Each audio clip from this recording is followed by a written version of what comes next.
Hey internet friends! Once upon a time there existed an empire so great, it extended all the way from the Atlantic Ocean to the Euphrates River. But the rulers of this empire were greedy, and their political structure corrupt. The sheer size of their territory, claimed through wars of conquest, proved difficult to govern, the borders challenging to secure, relying on slaves as soldiers, guards, and laborers. So the leadership implemented oppressive taxation, funneling more and more money into the military, letting the blood flow for their pagan gods. And when this decadent empire eventually buckled under the weight of its own greed, the elite fled, leaving behind their mighty legacy, reduced to only a mound of rubble and a few choice paragraphs in high school world history books. The American media, which is a proven and documented extension of the government, refuses to address the obvious parallels between the fall of the Roman Empire and America's current reality. The decline in moral values, resulting in incompetent and corrupt leadership, the overexertion of the military in foreign lands, excess spending, aggressive taxation, inflation, and the ever-widening gap between the rich and the poor. But why would the American government want to keep its citizens in the dark about its decline? Going through a great deal of effort and cranking out propaganda for every new medium, and indoctrinating young minds with a lackluster education system. Certainly, if most Americans knew about the state of their nation, at least a small percentage of them would want to work together to find a solution. After all, we are a nation which largely descended from immigrants and revolutionists. People who rejected injustice and challenged tyranny. That's why today we're going to discuss what the media won't tell us about the United States of America. If there's one common thread that connects the empires of the past, it's the characteristics of their fall. Corrupted by power, perversion, and bloodlust, infecting the minds of the sovereign, destroying the empire from within. But instead of erupting into flames, the Eastern Roman Empire smoldered all the way until 1453 AD. Only 40 years before Christopher Columbus sailed to America. Colonization of the Americas is often exemplified by the story of the Pilgrims arriving at Plymouth in the early 1600s, with the first colony at Jamestown established to find gold and spice, followed by the Puritans, then slaves brought over against their will, and of course, an influx of newcomers seeking economic opportunity. The majority of that opportunity which was thwarted post-American Civil War, leaving the American economy in the hands of a powerful few. In 1862, when the Civil War was still waging on, Sidney Morse, the brother of famous inventor Samuel Morse, wrote a piece exposing the war as a British plot to enslave America's entire free population to the moneylenders. American philosopher and writer Lysander Spooner reiterated Morse's claims in his book, No Treason, stating that the British aristocracy, which at its heart is the Rothschild banking family, orchestrated the Civil War to divide America in half. And it worked. Black people were slaves, white people were slaves. Our history on the Civil War is very misguided. The United States was bankrupt and vulnerable after the Civil War, and seeing an opportunity to make a dollar and lay a foundation for future plans, the Rothschilds and other European financiers made credit available to the American government in the aftermath of the Civil War as a means to 1. Fight President Lincoln's greenback after Lincoln was assassinated for wanting the people to control their own monetary system, instead of the Rothschild bankers, and 2. Collect interest from those who desperately needed the money, which would be the United States government at the time. In 1910, there was a secret gathering at Jekyll Island, Georgia, which laid the foundation for the Federal Reserve System. The meeting took place right on top of the Canaanite blood altar on the island, which I know sounds totally crazy, but underneath the Vatican is a pagan altar as well, with pagan idols like Medusa. Though in the Vatican's case, these pagan idols are attributed to the Roman cult of Mithras. But I digress. By 1913, the Federal Reserve Act was passed, handing over America's gold and silver reserves and ultimately the total control of America's economy to the Federal Reserve Bank. In other words, a private corporation established their private bank, acting as the central bank of the United States. But it isn't even a government institution, but a privately owned banking system, the existence of which is unconstitutional. The Federal Reserve controls the rise and the fall, or the boom and the bust of these financial cycles. That's been the pattern of this unconstitutional system since its implementation. The Fed controls the dollar to flood the market and starve the economy, causing regular people to lose everything, sending families into generations of debt. We as Americans do not control our own currency, but a foreign system does. It's the new slavery. Well, it's really an old practice with a facelift. Babylon debt slavery. The Federal Reserve is a hybrid organization. It's a partnership between the federal government and the private banks. When you look at it deeper than that, its essence is neither as a government agency or a private company. In reality, it is a cartel. So what's the purpose of the secrecy? It's because when you look at the list of these people who went, they were the representatives of the banks, J.P. Morgan, the Rockefellers. They represented Kuhn-Loeb and Company, Warburgs in Germany and the Netherlands, and the Rothschilds in England. This was the money trust, not only of the United States, but of the world. So why, if the Civil War was fought over slavery, are we still slaves? Do you own your car? Do you own your home? Have you paid off those student loans for that fancy college degree that you earned under the impression that it was a stepping stone to this elusive American dream that you have to be asleep for in order to experience?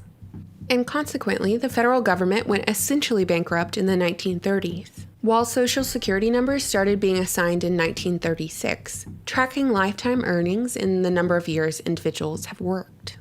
During this time, the United States entered wars funded by bankers on both sides, the outcome of which was the destruction of the Ottoman Empire, the creation of the Zionist state of Israel, and the establishment of one global government. In our history books, we're told that Germany was the biggest loser of World War II, yet we're not really told the full reality. The Vatican supported Hitler, and boy oh boy was Hitler a fan of ancient Rome. Former American Senator Prescott Bush funded the Nazis in the 1930s through the Union Bank, meaning that Americans gave rise to Hitler. If Germany really was the biggest loser of World War II, why did prominent Germans and Nazis become integrated into the American government with the space program and Operation Paperclip? Why does the CIA continue to utilize experiments and procedures that mirror that of Dr. Mengele's? Is Dr. Mengele the Dr. Green that numerous American MKUltra victims reference? I'm Christy Nicola, born July of 1962, rendering me 32 years of age. I was a subject in radiation as well as mind control and drug experiments performed by a man I knew as Dr. Green. Arguments have surfaced defending Hitler's intentions pre-World War II, asserting that Hitler just wanted the best for the German people, for their economy. But Hitler knew of the Balfour Declaration of 1917, the document that promised Lord Rothschild a Zionist state in Palestine. So why did Hitler allow himself to be pushed into World War II by Great Britain? He knew what would happen. He knew exactly what the Rothschild bankers funding both sides of the war wanted. Doesn't this make Hitler the biggest Zionist ever by accident or by design? Since the end of World War II, the United States has only seen more war. The U.S. military is in every foreign land imaginable, with young Americans being used as cannon fodder, like cattle for slaughter. Just like in ancient Rome, the United States sends the military to foreign lands, not to protect our own land, but to pursue these wars of conquest. The U.S. allegedly fights wars for peace, but takes the spoils, like the oil. American currency once had strength because the global oil transactions were executed in the American dollar. But times are changing. China and its allies are ditching the petrodollar in favor of their own currency, which is convertible into gold. The industry once powered by the American dollar is now rivaled by a foreign currency, slowly stomping out the power that the dollar once held, which will impact regular old Americans the most. A dozen eggs cost 25 cents in 1971. Today, $1.68 is the price. But we don't get any more eggs. And on top of that, according to a 2017 report from Bankrate, nearly 6 in 10 Americans don't have enough savings to cover a $500 or $1,000 unplanned expense. Yet the Fed continues to print as much money as they deem fit, its value created from thin air. All of our news, as well as our declining education system, is designed to keep us ignorant. Ignorant from the fact that the Fed is a parasite on America. Our government is at the will of foreign lobbyists. The Vatican is a superpower. Hollywood is a circus. The breaking news headlines are a distraction. Most colleges are now daycares, expensive ones. And agendas are being implemented every day to divide us over race, religion, politics, and gender. Because the Empire doesn't want us to know the truth. And the truth is, evil is a master of disguise. Crypto-Jew, crypto-Nazi, crypto-Christian, crypto-Muslim, whatever. Throughout history, the mask has changed, but the pattern has not. Will the masses ever awaken from their American dream? Or will history continue to repeat itself, time after time? And this is my opinion, but I want to make it clear that I believe as Americans, we have it really good by comparison. But in my lifetime, I've never known a moment when America was not at war. I grew up learning only the answers for standardized tests, with questions beyond, what kind of pencil can I use to fill out the Scantron, left unanswered by my teachers. Being told that college was the well-worn path to the American dream. But does the American dream still exist? Did it ever exist?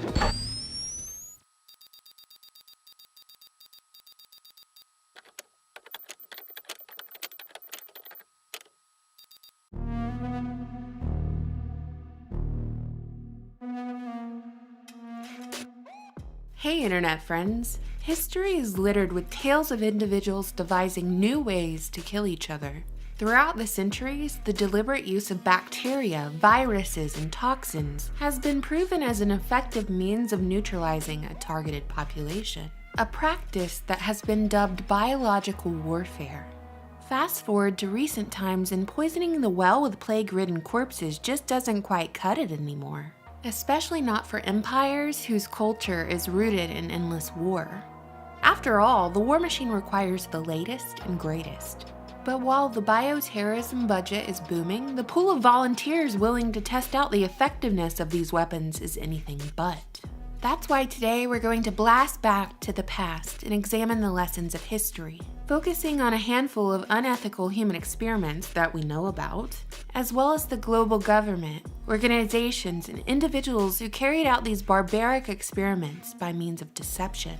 Powerful entities still around today who demand the blind trust of the general populace, though the only established track record that they hold is one of total disregard for human life. Today we're going to talk about a selection of horrific human experiments carried out under the American flag. Number 1. The Filipino prison experiments. Found within the first book of Samuel in the Bible is the oldest account of what is speculated to be the bubonic plague. The story goes a little something like this. When the Philistines stole the Ark of the Covenant from the Israelites, the Philistines were afflicted by an epidemic of what was later thought to be the plague, the symptoms affecting each town to which the Ark of the Covenant was taken. The link was established by mentions of what was later roughly translated to mean rats and buboes or tumors, and further established by the knowledge that humans can be infected by fleas who have fed on infected rodents. The Philistines returned the Ark of the Covenant in repentance, and offered 5 golden tumors and 5 golden mice to end the plague. But that wouldn't be the last time that a disease, thought to be naturally occurring, would be weaponized. In the late 19th century, the United States military, along with universities, began medical experiments on prisoners in the Philippines, which was, at the time, an American territory. These experiments included injecting prisoners with the bubonic plague, beginning with 5 select prisoners for the first round. Later, Yale and Johns Hopkins University graduate Professor Richard Strong infected 24 prisoners with what he reportedly thought to be cholera, but turned out to be somehow contaminated with bubonic plague, killing 13 of those prisoners. Whoopsie-daisy. Well, to his credit, Dr. Strong argued that he was thoroughly convinced that man could withstand the same amount of plague organism as a guinea pig.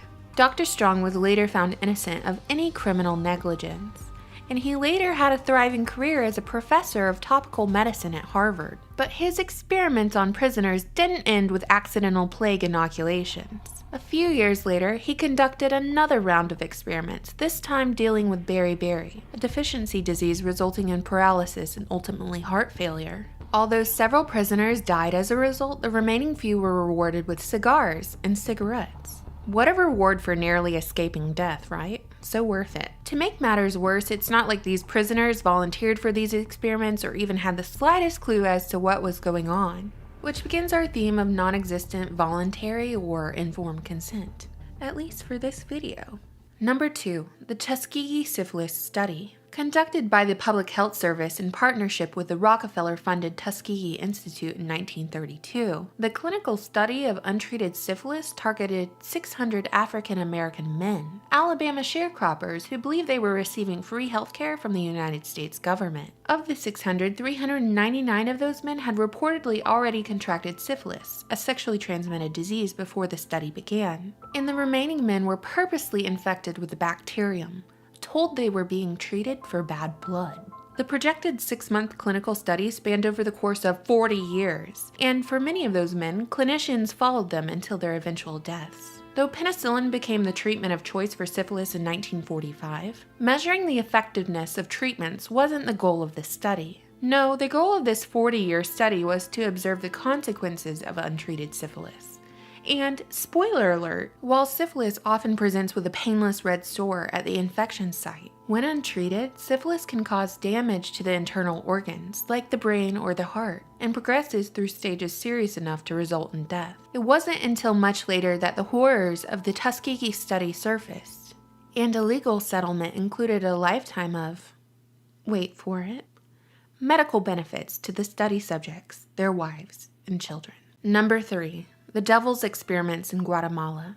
Dubbed the Devil's Experiment by Guatemalans, a series of venereal disease experiments took place in Guatemala between 1946 and 1948, and was led by physician James Charles Cutler, who was also involved in the Tuskegee syphilis experiments. The Guatemalan experiments involved infecting an estimated 1,308 unsuspecting victims with an STD. But this time, instead of just targeting African American men, the pool of victims opened up to children as young as 10, mental patients, prisoners, prostitutes, and soldiers. There were 80 documented deaths as a result. These experiments were reportedly conducted so researchers could look for ways to prevent STDs from spreading, with their focus on stopping the spread of diseases amongst soldiers at war. Guatemala was chosen so doctors could avoid the pesky ethical constraints of informed consent. Studies show that a number of patients were infected with syphilis and brought to the brink of death, only to test the effectiveness of penicillin as treatment. Once treated, patients were infected with yet another STD, and the process started over again.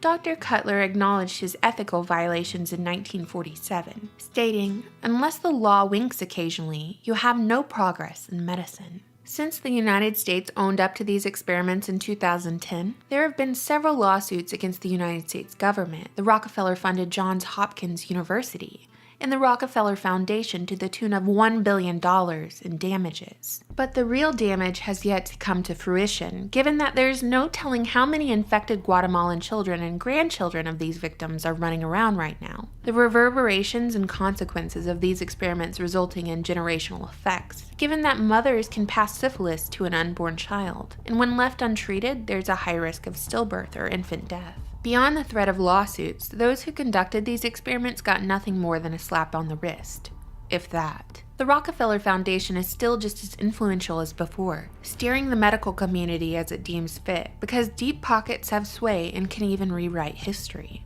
If knowledge of unethical human experimentation was commonplace and everyone knew that the major pharmaceutical companies of today were the heads of the United States biological warfare program of days past, like George Merck of Merck & Co., now a major vaccine maker, if individuals held this knowledge, would they still accept inoculations without asking their doctor or researching what they're putting in their bodies first? When I see recent headlines about how syphilis cases are at an all-time high, it makes me wonder how organic of an occurrence that is, and how much of the problem has been created to strike fear and outrage in the masses, so that a manufactured solution like a vaccine can be introduced to create profit, a solution with its own host of problems, a solution concocted by those with a sordid history, unworthy of your blind trust, as their only proven track record is one of disregard for human life. Number 4, the Ohio Penitentiary Cancer Experiments. A man who eventually became the vice president of the American Cancer Society began his reign of terror in an Ohio state penitentiary in 1952. Chester Southam, a Sloan Kettering researcher, an institution which was unsurprisingly also funded by the Rockefeller Foundation, I know I sound like a broken record at this point, Anyway, Southam sought to discover how healthy bodies fought the invasion of malignant cells. So he injected live cancer cells into prisoners as well as 300 healthy women at Sloan Kettering, all of whom were not informed of Southam's extracurricular research. However, at the time, doctors were fully aware that injection of live cancer cells might cause cancer, even in healthy individuals. Nearly a decade later, Southam set his sights on 22 elderly patients at a chronic disease hospital in Brooklyn, injecting them with live cancer cells, all without their consent. Why? Well, he wanted to test his hypothesis, of course. His hypothesis was that bodies racked with serious but non-cancerous diseases would reject live cancer cells as rapidly and completely as healthy bodies. This time, a few whistleblower colleagues came forward, refusing to participate in Southam's experiments, and ultimately resigning. His unethical practices eventually made headlines and even saw the inside of a courtroom. And his punishment? Brace yourselves for this one, it's a real doozy. The New York Medical Licensing Board put him on probation for a year. Number 5. Operation Sea Spray. During the World Wars, the funding of the United States biological weapons programs increased, and it continued well into the Cold War. In 1950, a secret experiment was conducted by the U.S. Navy in an effort to test the vulnerability of susceptible regions of the United States in the event of a biological attack. The Navy sprayed clouds of Serratia bacterium from a giant hose for 2 miles along the San Francisco Bay coastline, successfully dosing nearly 800,000 residents during the week of spraying, all unbeknownst to the general populace. Though the Navy claimed the bacteria was harmless, the reality is it can cause urinary tract and wound infections in some, as well as gastrointestinal and respiratory issues in others. The week following Operation Sea Spray, 11 adults checked in the hospital with serious UTIs linked to the bacteria, and even one man died as a result. Furthermore, an increase in pneumonia in the Bay Area was later speculated to have been linked to Operation Sea Spray. So are you wondering about the results of the experiment? San Francisco Bay was identified as highly susceptible to biological attacks due to its iconic fog.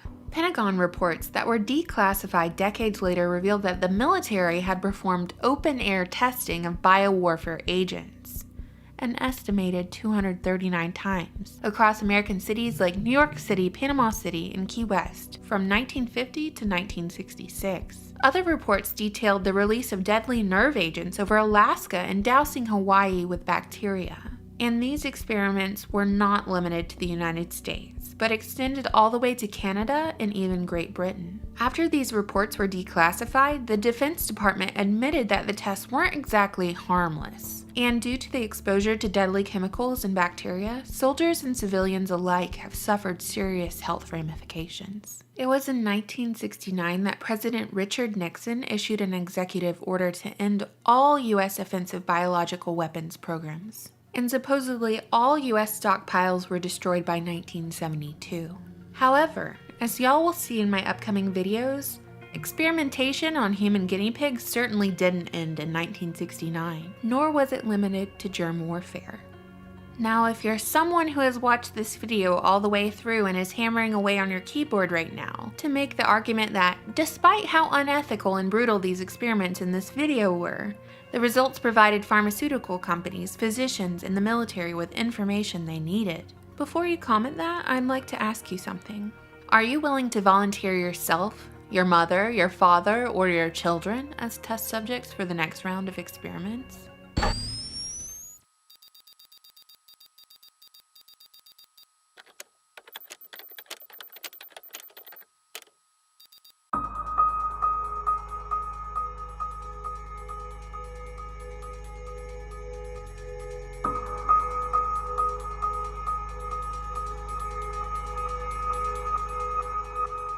From its fruition, the United States of America represented a breakaway from regimentation, defying what was, at the time, the greatest military on Earth. This new world was the stomping ground for early pioneers to seek meaning in the great unknown, to discover purpose in the face of new challenges, and to achieve the unachievable. In the beginning, there was the individual.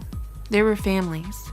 There were communities. And then, rather suddenly, the new world regressed into the ways of old, cycling backwards with the advent of compulsory schooling under a central government monopoly, conditioning warehoused children to grow into warehoused adults, Instead of a childhood spent wandering around the world's classroom, engaging in adventure, seeking mentorship, and discovering purpose, as children had done in centuries previous, children of the present are confined to an institution for 12 years of their lives, subjected to constant surveillance and evaluation under the guise of learning basic skills. Even though there is ample evidence to prove that reading, writing, and arithmetic take a couple hundred hours to transmit on an eager student, not a dozen years. So who benefits from public schooling? Who is orchestrating a system which rewards the obedient but medicates and punishes those who deviate even in the slightest?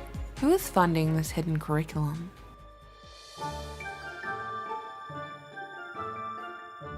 The link between school and state was established in pre-Socratic Greece. Back in the day, the goal of schooling was to mold young boys into obedient warriors, with the system promoted and supported by the upper echelon of society. In the prominent military city-state of Sparta, compulsory schooling was enforced by forcibly taking young boys from their mothers and training them for 12 years under state-controlled supervision.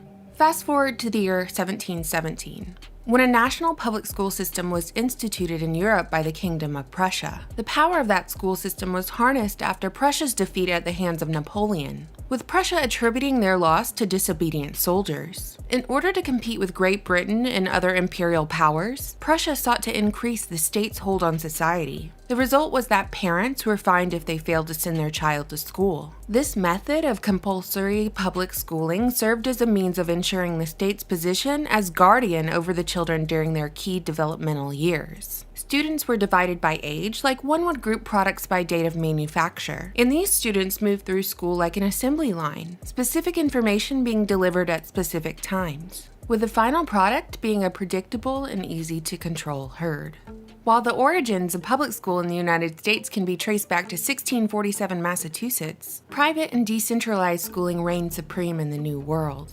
It was the parents' responsibility to provide their child with a basic education, but in many cases, the responsibility of education shifted from parents to local communities, which would hire a schoolmaster to teach the children to read and write. Private schools and educators were subject to competition, forcing these institutions and individuals to provide unique value to students. Despite the notion that folks were by and large illiterate back in the day, recorded book sales of that time tell a much different story. Noah Webster's spelling book sold 5 million copies to an estimated population of 20 million in 1818. Thomas Paine's Common Sense pamphlet sold 120,000 copies to a colonial population of 3 million. So when career politician Horace Mann arrived on the scene and lobbied for a Prussian-inspired model of compulsory schooling and training schools for teachers, it wasn't out of society's inability to provide private and sufficient education for a spectrum of social classes. Instead, a perfect storm emerged in the decades leading up to the American Civil War that created an ideal atmosphere to introduce state control of public schooling. And it went a little something like this. When man met machine during the Industrial Revolution, agricultural communities dwindled, and families migrated to the city to find work. The fallout of which was the dismantling of the family economy, the destruction of small, self-sufficient local communities, an ever-growing dependency on remote authority, and the emergence of a new nobility. Industrial titans and family names we still recognize and answer to this day. You see, families of big industry like the Carnegies and the Rockefellers had learned a valuable lesson from history. They realized the industrial poor who were barely earning a living wage in their warehouses and factories were the revolutionists of days past. They knew that, in order to maintain control over their human cattle, their herd needed to be tended and cultivated, otherwise revolution, and perhaps even a little competition, was inevitable. Shortly after the Civil War, the Department of Education was established as the federal office but quickly downgraded in response to the concern over federal encroachment in state matters. By 1890, most states had implemented a Prussian-inspired compulsory public school system, and it was during that time that corporate interests set their sights on a new venture, the business of education.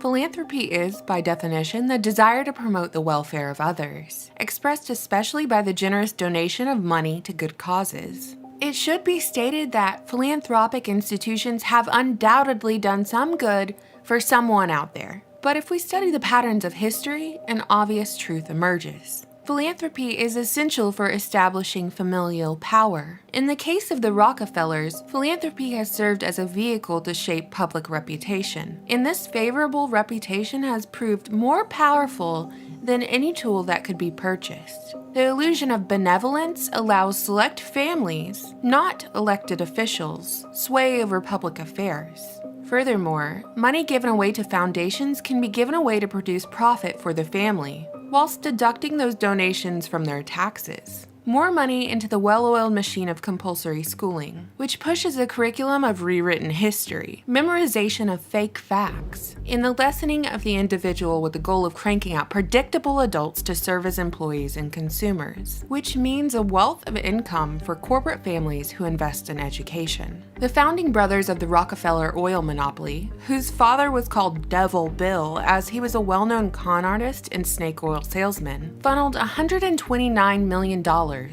into the creation of the General Education Board, which shaped our current schooling system. The Rockefellers and the Carnegie Foundations were key in managing schools specifically for African Americans in the South, using their private wealth to shape race relations. Meanwhile, the philanthropic Rockefeller Foundation began to fund medicine and medical studies, in tandem with actively participating in the funding of eugenics in the US, as well as globally. They were a primary financer of an institute that served as the Center for Eugenics Research until 1939. As a side note, how many Rockefeller children do you reckon attended public school over the last century? How many of our presidents or vice presidents attended public school? And how many attended private, elite boarding schools, where the curriculum was focused on problem-solving ability, the relationship between past, present, and future, and an emphasis on debate with the goal of producing a confident, innovative student?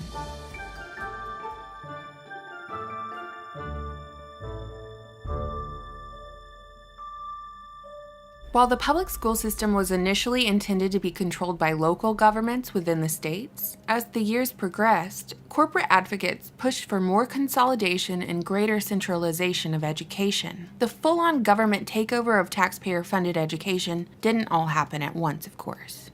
There were actually people within our government who attempted to intervene. It was in 1952 that an investigative committee looked into tax-exempt organizations, like the Rockefeller and Carnegie Foundations, to see if they were being used to support communism, or really oligarchical collectivism. Coincidentally, the chairman of the committee, Edward Cox, died the same year the committee was formed. It should be noted that the committee itself disbanded prematurely and without action despite its findings, which revealed that foundations had been using their influence to rewrite American history found in public school textbooks. However, the corporations running these foundations with interlocking board members managed to dodge any repercussions of their subversive activities by claiming the committee was criticizing free thought. In fact, the same year the committee released their findings, a member of the Rockefeller family, Nelson Rockefeller, became the Secretary of Health, Education, and Welfare, and he later went on to be the Vice President of the United States.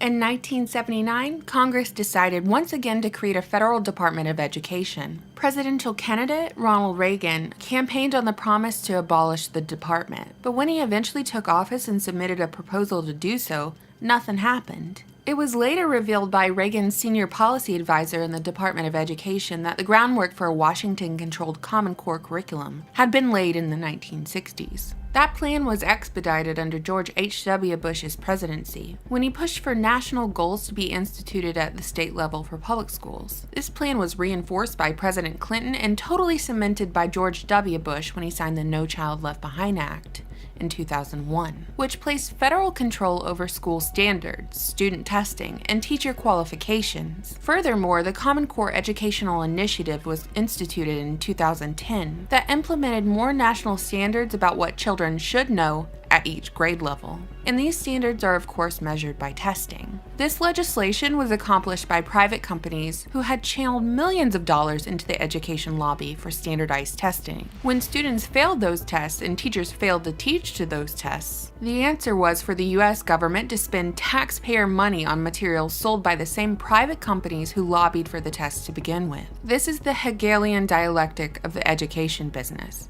and it has been effective in solidifying corporate control over schooling, as well as churning out a bulk of the population who is alike, as they have been tested on the same material which was taught to them at the same time, in the same format, at the same juncture of all their lives. Over the last few decades, the Rockefeller, Ford, and Carnegie foundations have been joined by other corporate juggernauts in their domination of the student's mind. Though it should be noted that while a distinction between these foundations exists, they all have interlocking board members and incestuous connections.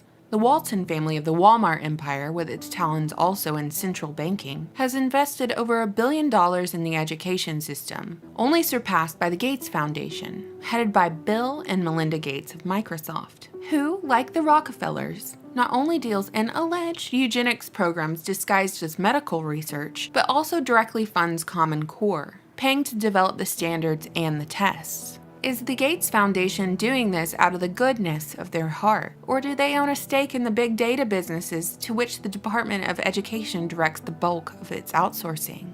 To top it all off, Pearson, a British textbook company, is the primary provider of textbooks for United States public schools.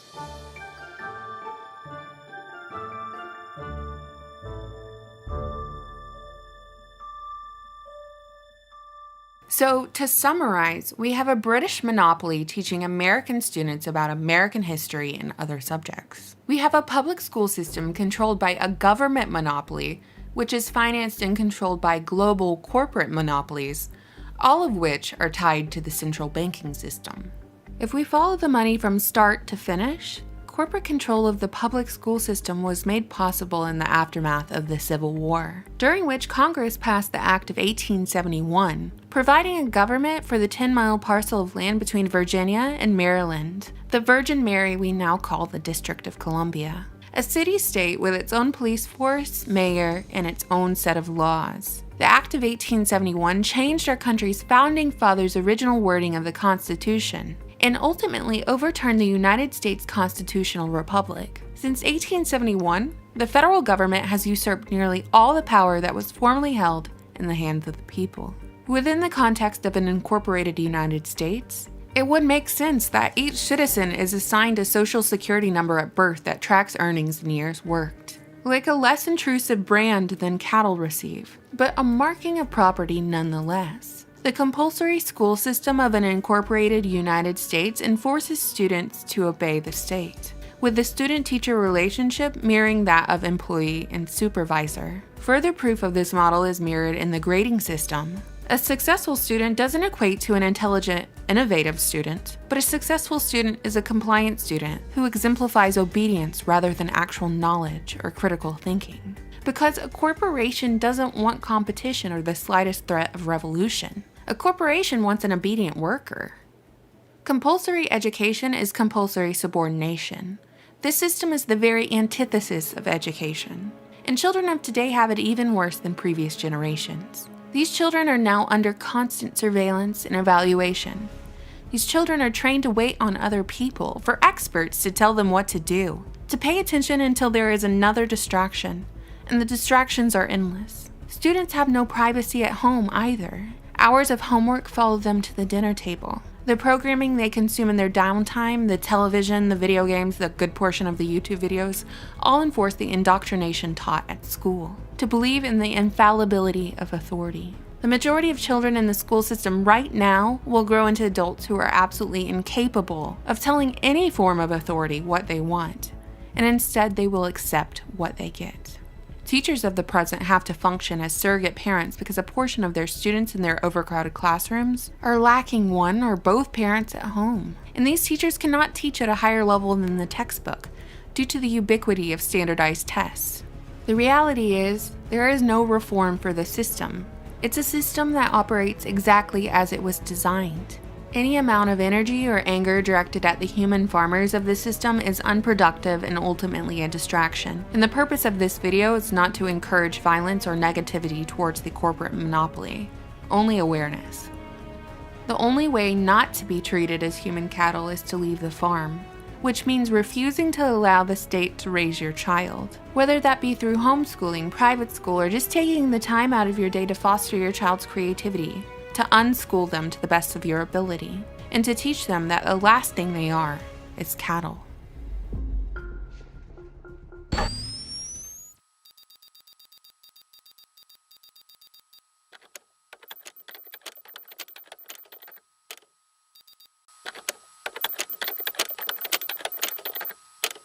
Locked on target.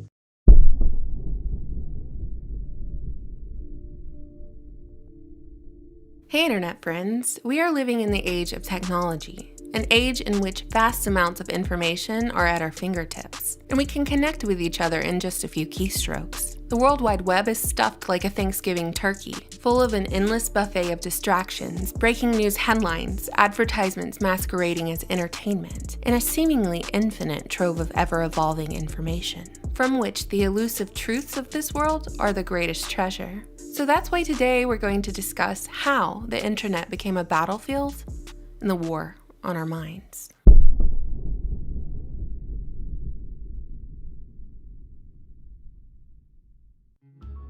The father of psychoanalysis was born in the Austrian Empire in 1856 to Eastern European Jewish parents. It was in Vienna that Sigmund Freud researched and experimented on the human mind, concluding that man was the most ferocious animal in existence. And tucked inside the minds of all of these animals were primitive sexual and aggressive forces. Forces that had the power to unleash widespread chaos, and even the potential to topple governments. While Freud warned that governments had set loose these dangerous forces with World War I, Freud's American nephew, Edward Bernays, had been employed to keep the war drums beating. President Woodrow Wilson needed Americans to get on board with the war machine, and he turned to propagandists to do just that. To convince Americans to join the fight under the guise of spreading democracy across all of Europe, so that a hopeful future might unfold, one where individuals across the world could experience good old American freedom. But Bernays wasn't too keen on the propagandist title. He claimed, ironically, that the Germans had tainted the term, and thus he reinvented it, emerging as the father of public relations. You see, Bernays had witnessed firsthand how powerful propaganda was at promoting war. So for his next act, Bernays decided to use public relations, to promote peace. How, you might ask, did Bernays execute such a noble deed? Well, his uncle, who, by the way, hated humans, especially Americans, had some interesting ideas on human nature, and Bernays decided it was time to weaponize those ideas. For peace, of course.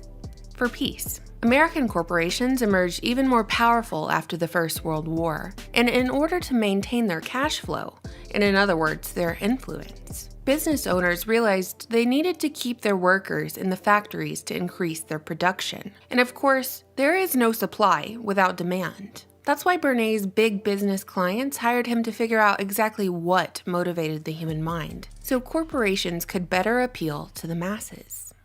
The year was 1928 when the president of the American Tobacco Company looked to Bernays to increase sales, providing Bernays with an opportunity to conduct an experiment of sorts. This was a time when women smoking in public was stigmatized, but both Bernays and his client knew an untapped market when they saw one.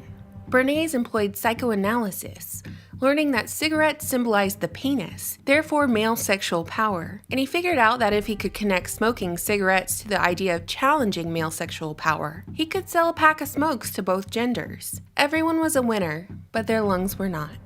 So at the Easter Day parade, Bernays set up a huge publicity stunt. He'd already tipped off the press and supplied them with their new propaganda piece, public relations phrase, Torches of Freedom, which the press would then capture when a group of paid-off debutantes posing as suffragettes lit up their cigarettes in the middle of the parade, making the single act of igniting a torch of freedom a gesture of female empowerment, wrapped up in one stinky PR package meant to render emotion from all who might look upon it, skyrocketing tobacco sales and forever linking human desire and feelings with products.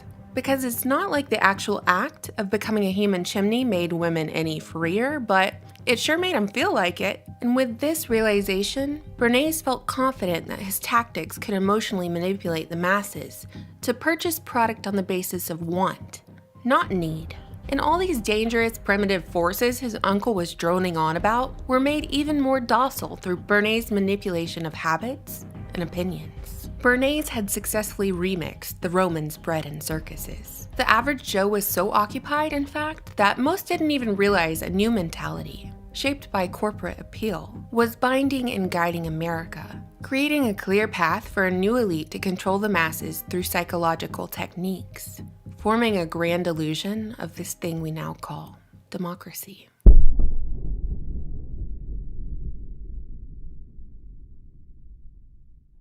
Though traditional warfare had ended with World War II, the psychological warfare of an unseen enemy was just getting started. The masses were led to believe the world's boogeyman had been defeated, and that a global government organization, the United Nations, had been established to ensure peace and security in the aftermath of all the horror. Post-war United States was as strong as ever, with its workforce fueled by the American dream, at the center of which was family. But out of the rubble and ruin of battle rose a subversive force, one of many names and faces. Communism, cultural Marxism, Soviet involvement, Big Brother. Regardless of the title, the goal of this variety of psychological warfare was one of a new world order, brought about by a slow roll brainwashing of sorts, known as ideological subversion, made up of 4 stages. Stage 1. Demoralization, which begins in the classroom. Instead of teaching children to act morally in favor of themselves, their families, their communities, and their country, under the process of ideological subversion, demoralization takes place over a generation, where, in compulsory public schooling, a manipulated account of history is branded into the brains of every pupil, and unrighteous behavior is encouraged at school through television programming and other vehicles of propaganda. These lessons are reinforced at the university level, resulting in brainwashed cattle at every level of power: government, business, media, and education. If stage 1 is successful, the individual's perception of reality is so warped that any attempts to get them to recognize authentic information would be to no avail. After that, all that's needed is a good 2 to 5 years in order to implement stage 2, the destabilization of a nation. This is the time that subverting party has the opportunity to crash the economy, ruin foreign relations, and disarm the defense systems just in time for phase 3. The crisis phase, intended to usher in a change of power. Brownie points if it's a violent and dramatic change of power. The final stage is normalization, which is the welcome to your life as human cattle, please line up to get branded phase. Which might sound like a slight exaggeration, although if you think about it, not really. It's kind of curious that while all this ideological subversion was allegedly being implemented during the Cold War at the hands of the Bolshevik, Communist, Lenin, Marxist, Soviet, Red Scare, hide under your desk y'all, we're about to get nuked, boogeyman, the United States government alphabet agencies formed post-World War II were utilizing the same psychological tactics, not just on foreign nations, but on regular old, unsuspecting Americans. In the early 1950s, the Central Intelligence Agency used major media companies for propaganda purposes in order to sway public opinion during the Cold War. A move right out of Bernays' playbook. This program was known as Operation Mockingbird, and in addition to controlling executives, reporters, and other staff within major media companies, the CIA also put forth their own agents as journalists of the so-called free press. Journalists who worked around the clock, especially after the assassination of President Kennedy, doing their patriotic duty to suppress truth from the American people, forcing witnesses to change their story, and silencing those who question the official narrative. Meanwhile, during that same time, the Federal Bureau of Investigation established their own counterintelligence program with the intention of surveilling, infiltrating, discrediting, and disrupting domestic political organizations, or basically any groups or individuals they deemed problematic. COINTELPRO's greatest hits, no pun intended, included infiltrating civil and women's rights movements and even groups who protested the Vietnam War. They went above and beyond, infiltrating groups and dismantling them by creating inner conflicts amongst members, aggressive surveillance, character attacks published by the Mockingbird media, and if all that didn't work, the FBI would attempt to break up marriages and push an individual to suicide. Both the FBI's COINTELPRO and the CIA's Operation Mockingbird were reportedly terminated in the 1970s, but the manipulation of the masses certainly didn't end with these programs.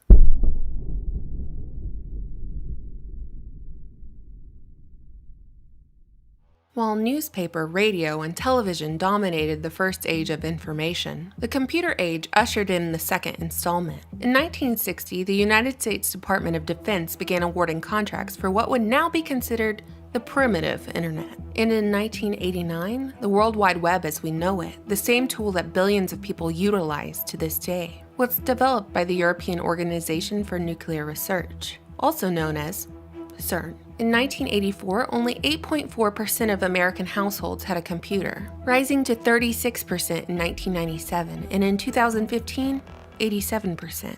In 2018, 95% of Americans reported owning a cell phone, and of that 95%, 77% reported owning a smartphone, meaning that the vast majority of Americans have a plethora of information at their fingertips at any given moment. In a few clicks, they can educate themselves on any topic imaginable, connect to individuals thousands of miles away, and learn about events before the news even has a chance to report on them. So much information and so little regulation. That's what Harvard law professor and President Obama's administrator of the White House Office of Information was probably thinking nearly a decade ago when he started publishing his tactics to control the flow of information online. In an academic paper he wrote in 2008, Cass Sunstein managed to marry elements of Edward Bernays' manipulation of the masses with a touch of Operation Mockingbird and a dash of COINTELPRO tactics in order to counter information online that he suggested was a threat to the United States government. Sunstein defined conspiracy theories as an effort to explain some event or practice by references to the machinations of powerful people who attempt to conceal the role, at least until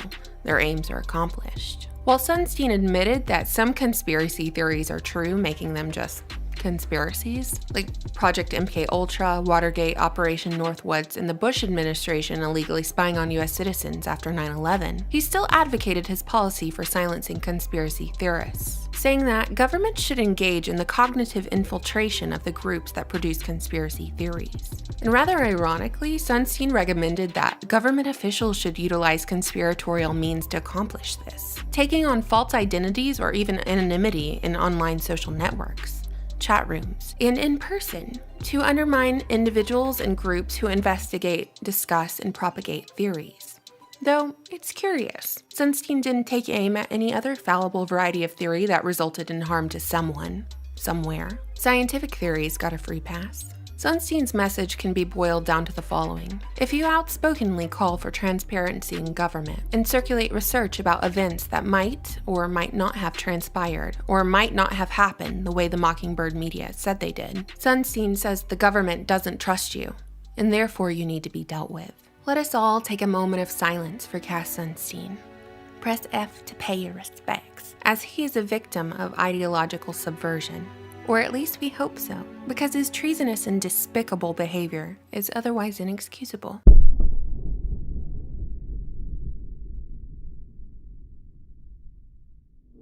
While I'd like to tell you that Sunstein's efforts and the efforts of those before him to control the flow of information online have been unsuccessful, it only takes a quick glance at the present to recognize their fruit. Dissenting voices are silenced every day online for expressing even the most lukewarm, controversial opinion, whilst appointed arbiters of truth are pushed into the public eye under the guise of being independent or alternative media. Today, only 6 companies control 90% of the American media outlets, and one company has the monopoly on the main gateway to the treasure trove of information the World Wide Web has to offer. That company is Google, owned by Alphabet Inc. The lines between corporations and governments aren't just blurred anymore. They barely exist at all. And just when people start to take notice that something isn't quite right, another distraction gets rolled out. Probably some breaking news headline on a polarizing issue into which well-meaning people throw their energy. Social media then becomes weaponized, dividing people into virtual armies that endlessly attack each other. White versus black, men versus women, Muslims versus Christians, gay versus straight, Antifa versus the alt-right. It's also draining, so why don't you just sit back, relax, and watch a little Netflix? A company founded by none other than the grandnephew of Edward Bernays.